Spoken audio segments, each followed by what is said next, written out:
ध्यान रखना पुत्र, भविष्य में तुम्हारा कोई भी मित्र कहे या कोई और अपने वरदानों की शक्ति का प्रयोग तब तक मत करना जब तक सच में उसकी आवश्यकता ना हो।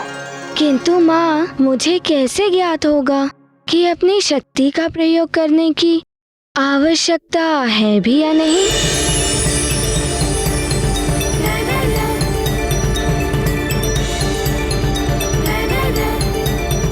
आओ, मैं बताती हूँ।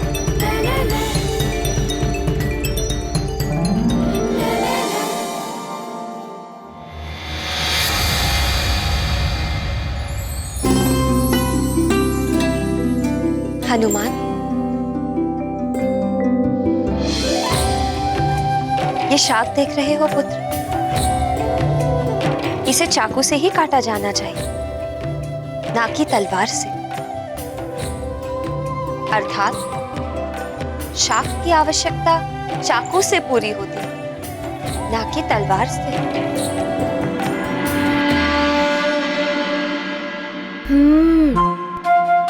मैं सब समझ गया माँ। चलो।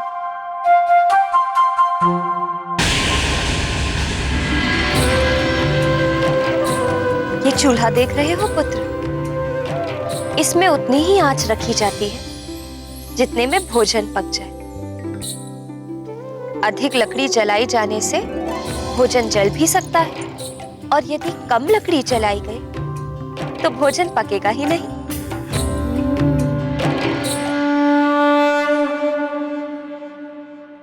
मैं समझ गया माँ। भिन्न भिन्न परिस्थिति में भिन्न भिन्न प्रकार की आवश्यकता होती है। जो काम छोटी शक्ति से हो जाए उसके लिए हमें बड़ी शक्ति का प्रयोग नहीं करना चाहिए। हाँ पुत्र, जो काम तुम सहजता से कर सकते हो उसके लिए वरदान की शक्तियों का प्रयोग करना अनुचित है। यदि किसी के प्राण संकट में हो या कोई दुर्घटना घटने वाली हो या प्रजाजन संकट में पड़ गए हो, तब तुम अपनी वरदान की शक्ति का प्रयोग करो, और वो भी उसके परिणाम के विषय में सोच विचार करके पूर्ण समझदारी के साथ।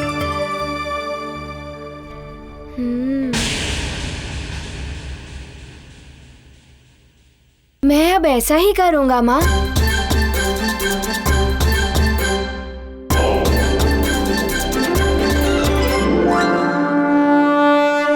बल बला बल बल, सोच विचार करोगे हनुमान। अब मुझे तुम्हारी शक्तियां देखने के लिए कुछ बड़ा ही करना पड़ेगा। बल बला बल बल। लंकेश, अब ये कवच सिद्ध हो गया है। लंकेश, ये कवच तुम्हारी रक्षा के लिए प्रस्तुत है। इसे धारण करते ही तुम अवध्य हो जाओगे।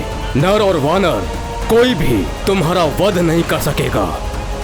अब ये सारा संसार तुम्हारे चरणों में होगा। इसे धारण करते ही तुम तीनों लोगों को भी धारण करने योग्य हो जाओगे।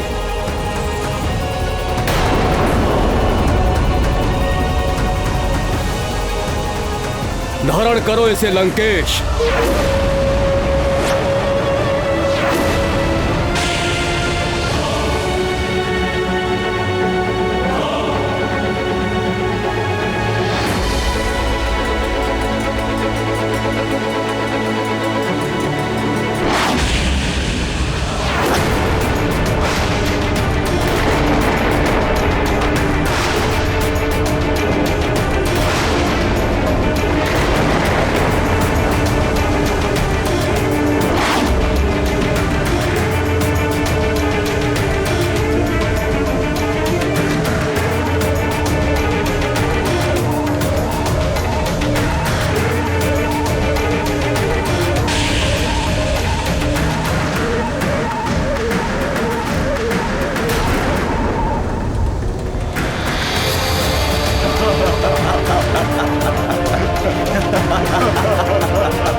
अब तेरा कोई छल कपट नहीं चलेगा।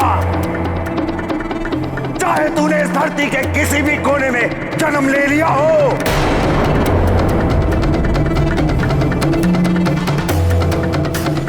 चाहे तुम सारे देवता मिलकर उस तुच्छ वानर बालक को जितनी चाहे शक्तियां दे दो, अब मेरा कोई आयत नहीं कर सकता।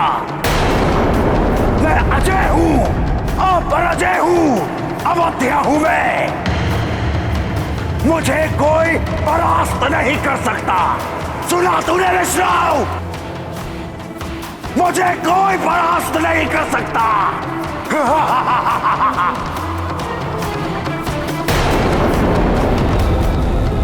अब मैं निकलूंगा अपने रक्षा कवच के साथ परिभ्रमण करने के लिए। दशानन रावण की जय, दशानन रावण की जय, लंकेश रावण की जय।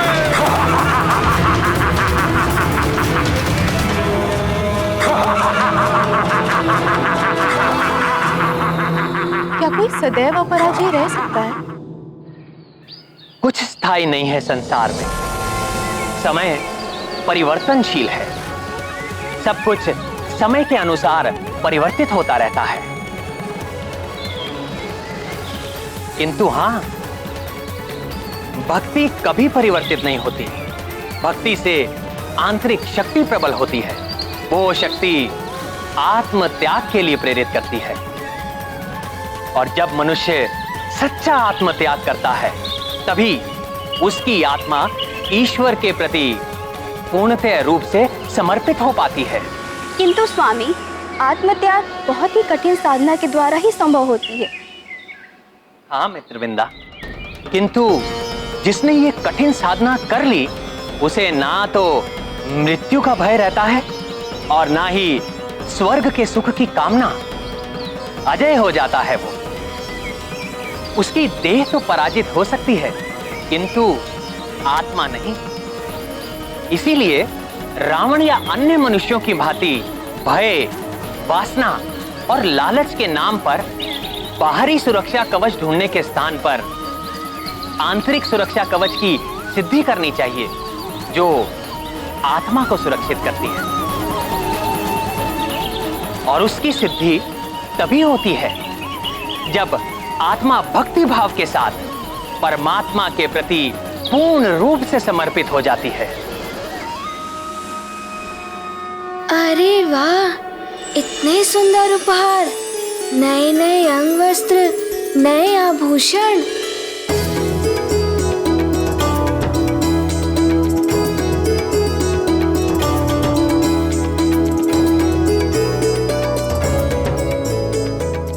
अरे वाह, कितना सुंदर है ये और कितना चमक रहा है, बिल्कुल दर्पण के भांति।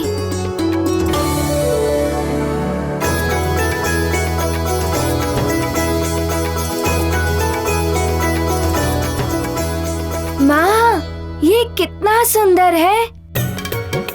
मुझे बहुत अच्छा लगा। माँ, मैं इसे अभी पहन लूं? अभी नहीं पुत्र, समय है अभी।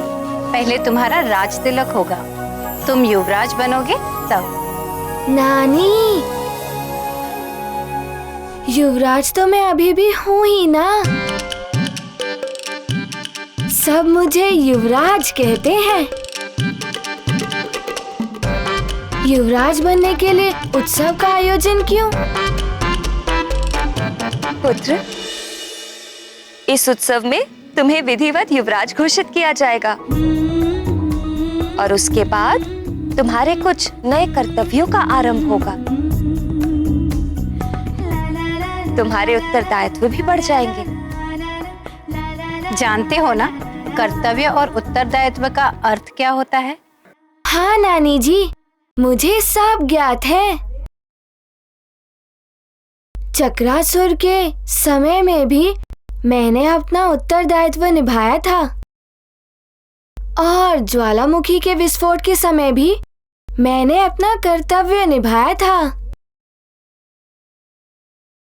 पुत्र हनुमान, वीरता और युद्ध ही कर्तव्य नहीं होते युवराज बनने के लिए, प्रजा के हित का भी ध्यान रखना होता है।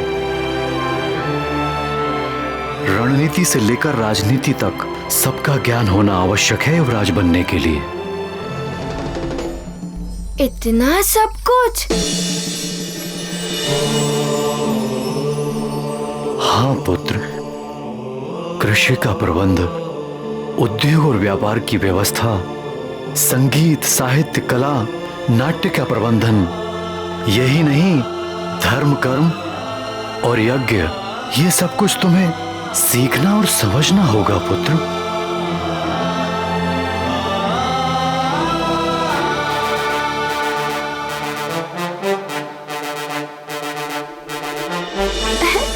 इतना सब कुछ?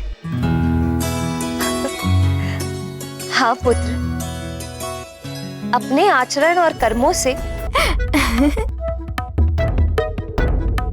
पिताश्री, मेरे राज तिलक के लिए इतने नए नए आभूषण।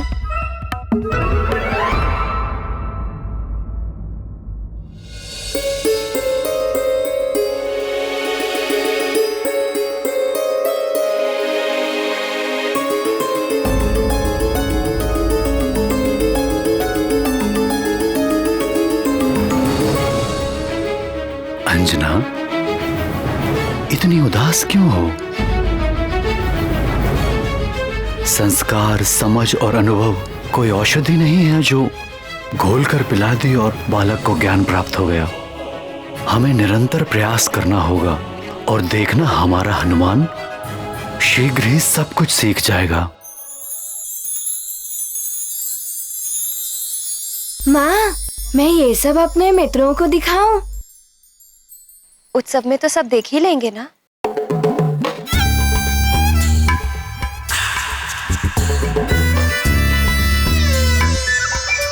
पुत्र,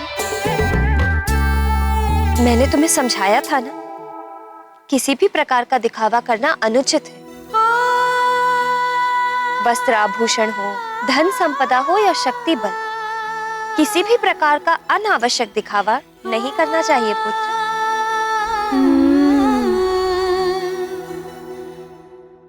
मैं सब समझ गया माँ।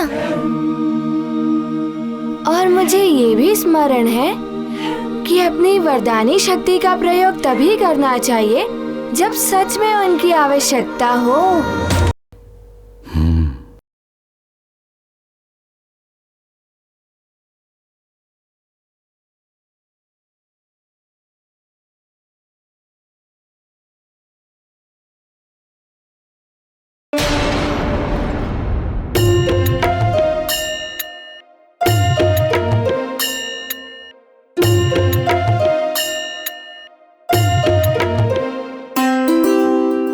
कितना श्रृंगार करोगी उर्वशी? होना तो वही है जो नित्य होता है। हम नृत्य करेंगे, देवराज इंद्र कुछ प्रशंसा के बोल बोलेंगे, बस। रंभा, आज उर्वशी देवराज इंद्र को अपने सौंदर्य और नृत्य से मंत्र मुक्त करने वाली है। देवियों, देवराज इंद्र ने सूचना भिजवाई है कि आज दरबार में होने वाला नृत्य स्थगित किया जाता है।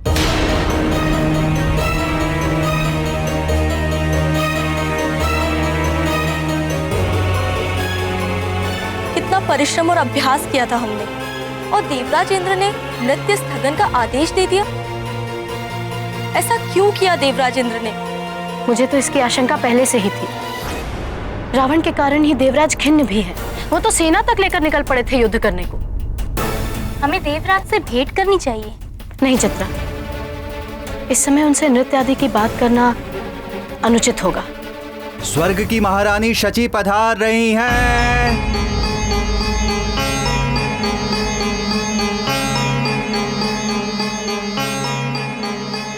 महारानी, प्रणाम महारानी।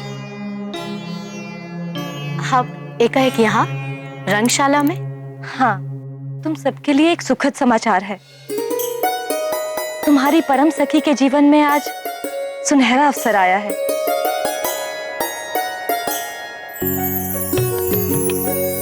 आप किस सखी की बात कर रही हैं महारानी? पुंजिक स्थला की उर्वशी, जो अब धरती लोक में हनुमान की माता अंजना है। आज अंजना के पुत्र हनुमान को अल्पायु में ही युवराज के पद पर सुशोभित किया जा रहा है। अच्छा, आज तो सचमुच ही पुंजिक स्थला अर्थात अंजना के जीवन का सबसे सुखद दिन है। हाँ उर्वशी, बड़ा ही चमत्कारी और दिव्य बालक है वो। और अंजना भी संसार की श्रेष्ठ माताओं की गणना में आ चुकी है। चलो अच्छा ही है, पृथ्वी पर जाकर ही सही कुछ तो श्रेष्ठता मिली उसे, अन्यथा स्वर्ग में तो वो एक साधारण अप्सरा थी।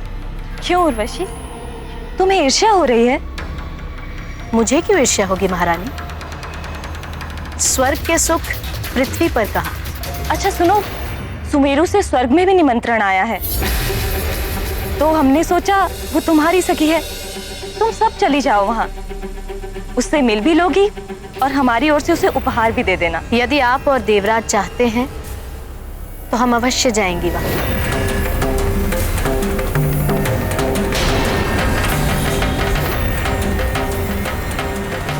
महाबली उद्भट योद्धा पंपासर नरेश पधार रहे हैं।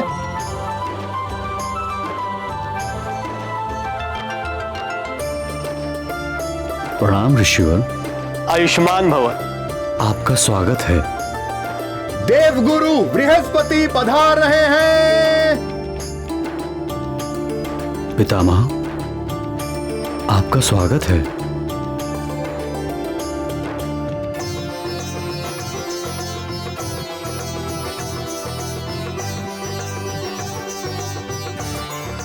देवियों, आपका स्वागत है।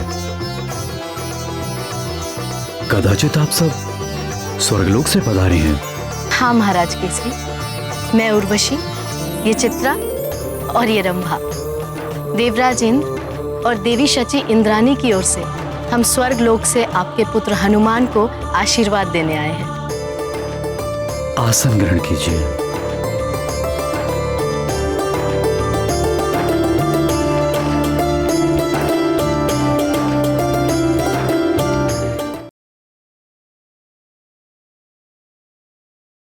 महाराज केसरी की जय। युवराज हनुमान की जय। युवराज हनुमान की जय। युवराज हनुमान की जय। अंजनी पुत्र हनुमान जी की जय। पवन पुत्र हनुमान की जय। पवन पुत्र हनुमान की जय। पवन पुत्र हनुमान की जय।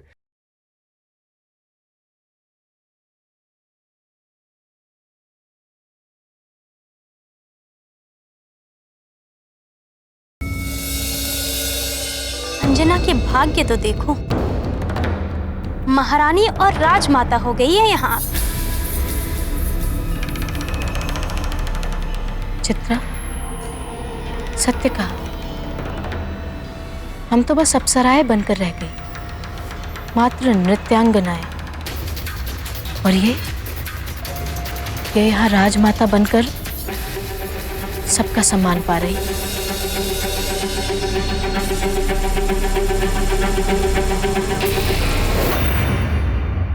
अब हमें विधान आरंभ करना चाहिए।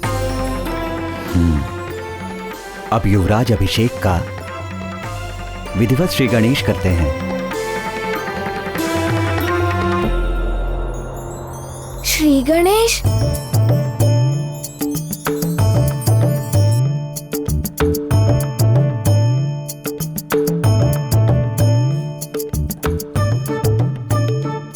पुरोहित जी, ये श्री गणेश क्या होता है? ओम अपवित्र पवित्रो वा सर्वावस्थां गतोऽपि वा यस्मरेत् पुण्डरीकाक्षं स पाप्यान्तरः शुचिः। ब्रह्मा मुरारी त्रिपुरान्तकारी भानु शशि भूमिसुतो बुधश्च गुरुश्च शुक्र शनि राहु केतव सर्वे ग्रहा शांतिकरा भवेतु। सर्वमंगल मांगल्ये शिवे सर्वार्थ साधिके शरण्ये त्र्यंबके गौरी नारायणी नमोस्तुते। ओम दुग्धम समर्पयामि, ओम घृतम समर्पयामि, ओम तैलम समर्पयामि, ओम पुष्पम समर्पयामि।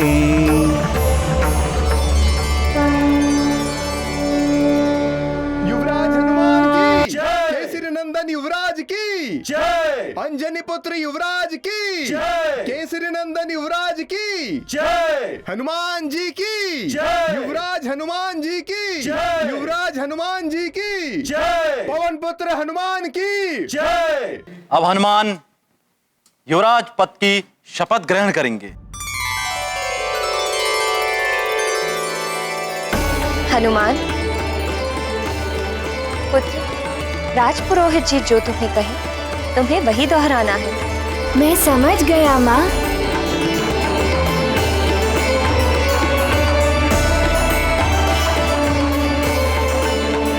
मैं सुमेरु महाराज केसरी और राजमाता अंजना पुत्र हनुमान युवराज पद की शपथ लेता हूँ।